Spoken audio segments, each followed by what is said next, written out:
ये कहानी बहुत पहले की है। किसी नगर में एक व्यक्ति रहा करता था जिसका इस संसार से मन भर चुका था, जो इस संसार की मोह माया को त्याग देना चाहता था। उसने एक दिन यह फैसला किया कि वह इस संसार की हर एक मोह माया को त्याग देगा। उसने अपना मन बना लिया था। उस व्यक्ति ने सन्यासियों का जीवन देखा था और उसने अब यह तय कर लिया था कि वह अब एक सन्यासी बनेगा।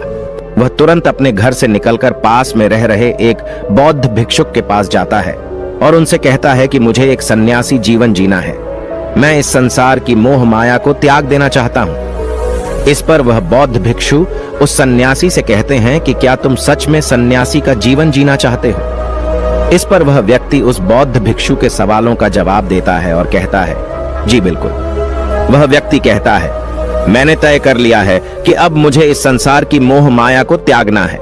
उस वृद्ध की बात सुनकर बौद्ध भिक्षु कहते हैं, तो ठीक है, लेकिन तुम्हें मेरी एक बात माननी होगी। इस पर वह व्यक्ति कहता है कि मैं आपकी सारी बात मानने को तैयार हूं। इस पर वह बौद्ध भिक्षु उस व्यक्ति से कहते हैं कि आज के बाद तुम मुझसे कभी नहीं मिलोगे। जब मुझे जरूरत होगी तब तुम्हें खुद ही बुला लूंगा। हमारे आश्रम में 1000 सन्यासी रहते हैं। तुम्हें उन्हीं की तरह रहना है और उन्हीं की तरह खाना है, उन्हीं की तरह वस्त्र पहनना होगा और ठीक वैसा ही जीवन जीना होगा जैसे कि वे सब जी रहे हैं। इस पर वह व्यक्ति कहता है कि ठीक है गुरुवर, मैं तैयार हूं। इतना कहकर वह व्यक्ति उस बौद्ध भिक्षु को प्रणाम करता है और वहां से आश्रम की ओर चला जाता है। आश्रम में जाने के बाद उसे एक कमरा मिलता है। वहां जाकर चुपचाप बैठ जाता है। आश्रम में रहने वाले सभी लोग उसे चावल कूटने का काम दे देते हैं। वह व्यक्ति उन 1000 सन्यासियों के लिए हर रोज चावल कूटने का काम करने लगा। इसी तरह उसका जीवन व्यतीत होने लगा। उसे लगता था कि जब गुरुजी को उसकी जरूरत होगी तब वह उसे बुला लेंगे। इसी इंतजार में वह व्यक्ति वहां रहने लग जाता है। वह सुबह से लेकर शाम तक केवल चावल कूटने का ही काम करता था। उसे यह काम करते करते धीरे धीरे 12 साल बीत गए।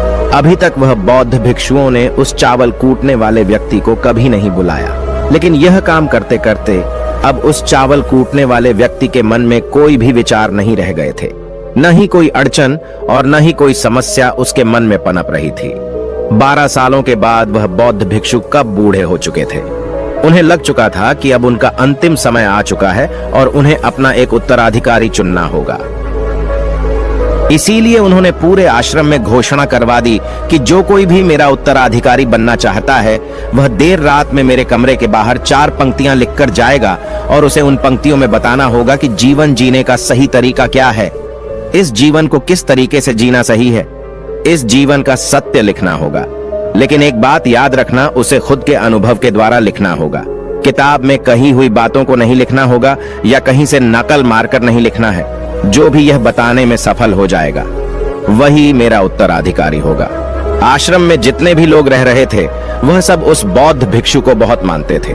कोई भी उन्हें धोखा नहीं देना चाहता था। सभी भिक्षुओं के मन में यह चाहत थी कि वह उनका उत्तराधिकारी बने, लेकिन कोई भी यह काम करना नहीं चाहता था। उन 1000 बौद्ध भिक्षुओं में से एक विद्वान भिक्षुक ने बहुत ही हिम्मत जुटाकर अंधेरी रात में दीवार के बाहर लिख दिया कि मन एक दर्पण की तरह है, उसमें धूल जम जाती है। उस धूल को साफ कर दो तो सत्य अनुभव में आ जाता है और सत्य मिल जाता है। ये 4 पंक्तियां उस शिष्य ने बड़ी हिम्मत जुटाकर अपने गुरुवर के कमरे के बाहर लिख दिया। अगली सुबह जब बौद्ध भिक्षु उठे और कमरे के बाहर लिखी 4 पट्टियों को पढ़ा और कहा कि किस मूर्ख ने लिखी है, मेरी दीवार को किसने खराब कर दिया है, उसे पकड़कर अभी मेरे पास लाओ। जब आश्रम में सभी लोगों ने पता किया तो पता लगा कि वह विद्वान शिष्य उन पंक्तियों को लिखने के बाद रात्रि में ही उस आश्रम को छोड़ दिया था, क्योंकि यह विचार उसके अपने नहीं थे और विद्वान शिष्य ने जाते जाते अपने कुछ मित्रों से कह दिया था, सुबह अगर गुरुवर को मेरी कुछ 4 पंक्तियां पसंद आई तो वह लोग मुझे बता देंगे, और अगर इन 4 पंक्तियों को पढ़ने के बाद गुरुवर गुस्सा हो जाएं तो तुम सब मेरा पता उन्हें कभी भी मत बताना। आश्रम के सभी लोग चिंता में पड़ गए कि कितनी अच्छी पंक्तियां तो लिखी हैं उसमें, फिर भी गुरुवर नाराज क्यों हो गए। इतनी अच्छी बात तो लिखी थी उसने कि मां ने दर्पण की तरह है, अगर उसे साफ कर दिया जाए तो उसका प्रतिबिंब अस्पष्ट दिखने लगता है। वे सब कहते हैं, चलो देखते हैं कि गुरुवर को ऐसा उत्तराधिकारी कौन मिलेगा जो उनके सवालों का सही जवाब उस दीवार पर लिख सके। वह कौन होगा जिसके पास इससे भी विचार होंगे। कुछ लोग यह सब बातें उस चावल कूटने वाले व्यक्ति के कमरे के बाहर कर रहे थे। वह चावल कूटने वाला व्यक्ति पूरी बातें सुन लेता है और जोर जोर से हंसने लग जाता है। लोग उससे पूछते हैं, इसमें हंसने वाली बात क्या है? तुम्हें इसमें क्या गलत लगता है? वह चावल कूटने वाला व्यक्ति कहता है, गुरुवर सही तो कह रहे हैं कि किस नासमझ ने यह सब लिखा है। इस पर वैसे लोग गुस्सा हो जाते हैं और उस चावल कूटने वाले से कहते हैं कि तुम्हें क्या पता, तुम तो 12 सालों से सिर्फ चावल कूटने का ही काम कर रहे हो। तुम्हें किस बात का ज्ञान है? न तो तुम्हें शास्त्रों का ज्ञान है और न ही गुरुदेव ने तुम्हें कभी ज्ञान दिया। अगर तुम्हें इतना ही ज्ञान है तो तुम ही क्यों नहीं अच्छे शब्द बता देते? वह व्यक्ति हंसते हुए कहता है कि ठीक है, मैं जरूर बता दूंगा, लेकिन इतने सालों से मैंने लिखने का अभ्यास नहीं किया हूं तो लिखना मैं भूल गया हूं। मैं बातों को जरूर बता दूंगा, लेकिन किसी को मेरी बातें लिखनी होगी। और यह भी याद रखना कि मुझे उत्तराधिकारी बनने का कोई भी शौक नहीं है। इस पर वैसे लोग कहते हैं, तो ठीक है, क्या लिखना है बताओ। वह चावल कूटने वाला व्यक्ति कहता है, तो लिखो जो मैं बता रहा हूं। कैसा दर्पण कैसी धूल, न कोई दर्पण न कोई धूल, जो इसे जान लेता है वह सत्य को प्राप्त हो जाता है। यह बात उस गुरुदेव के कानों में पड़ जाती है। आधी रात को वह गुरुदेव उस चावल कूटने वाले व्यक्ति के पास आते हैं और उससे कहते हैं कि तुम यहाँ से चले जाओ, वरना यहाँ पर रहने वाले आश्रम के सभी 1000 लोग तुम्हें छोड़ेंगे नहीं। यह जोगा ले लो, तुम मेरा उत्तराधिकारी बनना चाहो या न जाओ, इससे कोई फर्क नहीं पड़ता। तुम उत्तराधिकारी बनो या न बनो, लेकिन जो शब्द तुमने कहे थे वही शब्द बिल्कुल सत्य हैं और जीवन के अनुभव को दर्शाते हैं। इसलिए मन ही मन मैं तुम्हें अपना उत्तराधिकारी मान लिया हूं। और अगर यह बातें उन 1000 आश्रम वाले लोगों तक पहुंच जाएंगी तो वह सब तुमसे जलने लगेंगे और तुम्हें चोट पहुंचाएंगे। यह लोग बर्दाश्त नहीं कर पाएंगे।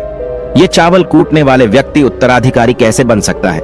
जिसे कभी ज्ञान नहीं, जिसने कभी शास्त्र पढ़ा ही नहीं, वह उत्तराधिकारी कैसे बन सकता है?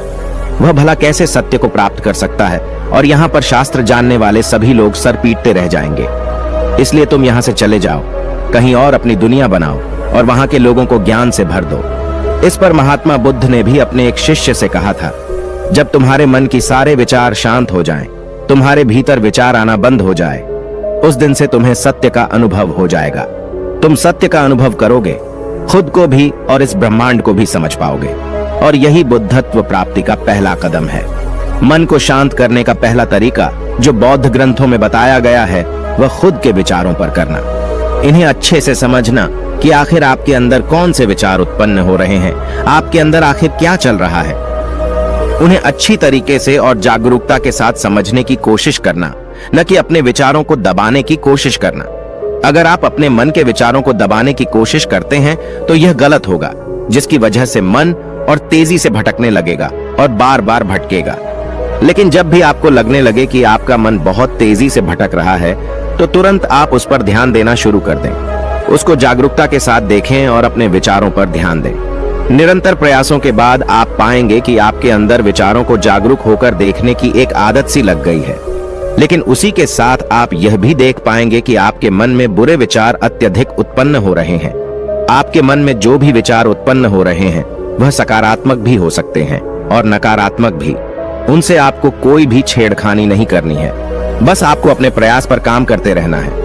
लेकिन यह अभ्यास आप लगातार करते रहे हैं तो एक समय आने के बाद आप अपने विचारों को नियंत्रित करने में सफल हो जाएंगे और उसे रोक भी सकते हैं।